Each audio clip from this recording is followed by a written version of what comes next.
ജമ്മു കാശ്മീർ നിയമസഭാ തെരഞ്ഞെടുപ്പിലെ ആദ്യഘട്ടത്തിൽ മികച്ച പോളിംഗ്. 6 മണിക്ക് വോട്ടെടുപ്പ് അവസാനിക്കുമ്പോൾ 63% പോളിംഗ് ആണ് രേഖപ്പെടുത്തിയത്. ഏറ്റവും കൂടുതൽ പോളിംഗ് രേഖപ്പെടുത്തിയത് കിഷ്ത്വാറിലും കുറവ് രേഖപ്പെടുത്തിയത് പുൽവാമയിലുമാണ്.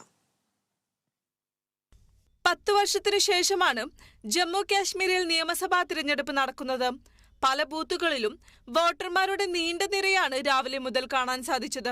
6 മണിക്ക് വോട്ടെടുപ്പ് അവസാനിക്കുമ്പോൾ 63% പോളിംഗ് ആണ് രേഖപ്പെടുത്തിയത്.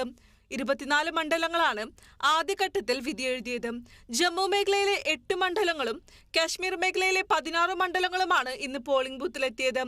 9 വനിതാ സ്ഥാനാർത്ഥികൾ ഉൾപ്പെടെ 219 സ്ഥാനാർത്ഥികളാണ് ആദ്യഘട്ടത്തിൽ ജനവിധി തേടിയത്. കുൽഗാം മണ്ഡലത്തിൽ നിന്ന് തുടർച്ചയായി 5ാം തവണയും ജനവിധി തേടിയ CPMന്റെ മുഹമ്മദ് യൂസഫ് തരിഗാമിയും കാശ്മീരിലെ പ്രമുഖ സ്ഥാനാർത്ഥികളായിരുന്നു.